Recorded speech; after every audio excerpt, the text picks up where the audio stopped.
Like many areas in American life, the symbols of Christmas are haunted by the specter of race hovering in the background. So even Christmas and Santa Claus get dragged into the debate.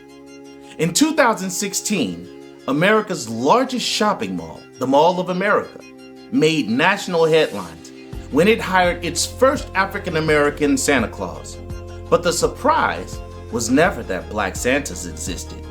The surprise was how long they had been present in American life and how deeply their story is tied to race, culture, consumerism, and the civil rights movement. What seemed like a simple holiday staffing decision reopened a conversation about who gets to embody joy, innocence, and national tradition in the United States. Welcome back to our channel. I'm Haas. I'm CeCe. Today we got a hot topic for you.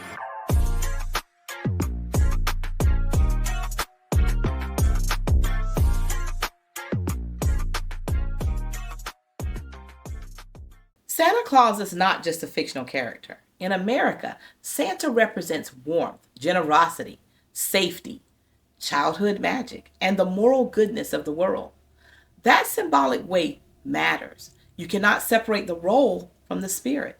Santa has to love children. He's supposed to love children. He has to radiate joy. Santa has to believe in the role. And one real-life Santa is Kenny Green, who has worn the red suit for years at the Iverson Mall in Maryland. Black families travel from states away just to see him. For many parents, the experience is not about novelty.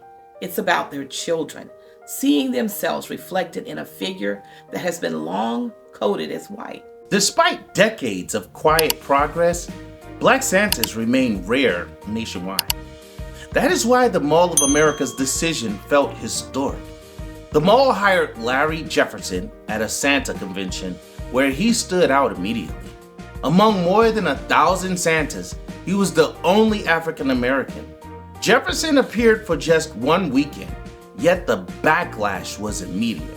Online message boards filled with racist attacks, revealing how deeply some Americans view Santa Claus as a cultural possession rather than a shared symbol. I just enjoy being Santa Claus. It brings a lot of joy to me. I'm Santa Claus, I just happen to look like them, and they can relate to that. In a flash, the story went viral. A clatter of comments, most positive, but reports of some backlash. He has a message to anyone who might think Santa can only be played by someone who's white. Get over it. I'm just Santa Claus. I'm just Larry, a person who's portraying a character, to help lift the spirits during the holiday season. This reaction is not new. The modern image of Santa Claus is a relatively recent invention. The character draws loosely from St. Nicholas. Now, St. Nicholas was an early Christian bishop of the ancient city of Myra, which is now the modern-day Demre, Turkey. During his life, he gained a reputation of having a lot of empathy for the needs of his people. And after his death, he became renowned as a great miracle worker.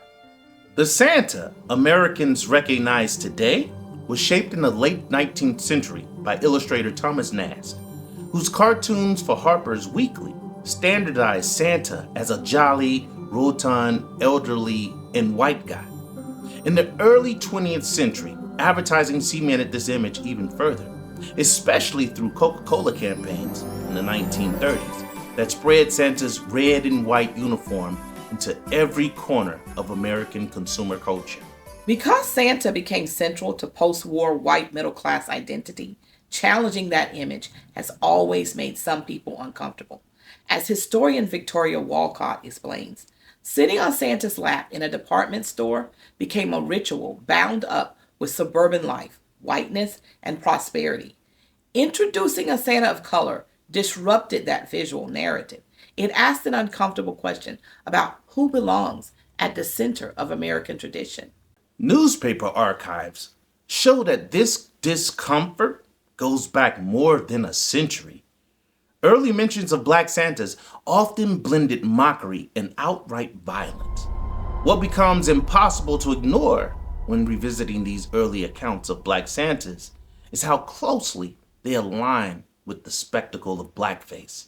A 1901 report from New Jersey described a black man dressed as Santa being beaten after falling down a chimney. The infamous 1901 newspaper story was not simply reporting a bizarre holiday incident. It was participating in a tradition of racial humiliation that framed black bodies as out of place whenever they attempted to inhabit symbols reserved for whiteness. The humor of the story depended entirely on the idea that a black man dressed as Santa was inherently absurd and deserving of punishment. That same logic fueled minstrel shows where blackness itself was treated as a costume meant to provoke laughter, fear, and violence. Even elite spaces were not immune. The 1915 account of President Woodrow Wilson's honeymoon Christmas celebration was published in the newspaper. The article gave a breathless description of a dusky Santa Claus presiding over a room of black performers, and it was not meant to signal inclusion. It was staged entertainment rooted in mockery. The Black Santa was not there to embody warmth or generosity for black children. He was there to amuse a white audience, much like Blackface performers who exaggerated black speech, movement, and music for white consumption. The language of the article makes this plain. Black performers were reduced to antics, and their joy presented a spectacle rather than humanity. The laughter of the audience was the point, not the magic of Christmas. Yet, alongside these degrading portrayals and the challenge to be taken seriously, another story was unfolding. In defense of Black Santa, the Black Dispatch newspaper in Oklahoma published a cartoon on its front page in 1917, showing an African American Santa scaling a wooden fence, each panel tagged with an obstacle to equality, segregation, mob violence, race hate, and ill-paid labor. In 1919, Pittsburgh newspapers reported what they called the first Black Santa, placed on city streets, hired specifically in response to requests from poor black children. The real turning point came in 1936 when legendary entertainer Bill Bojangles Robinson became Harlem's Santa Claus at a Christmas Eve celebration for underprivileged children.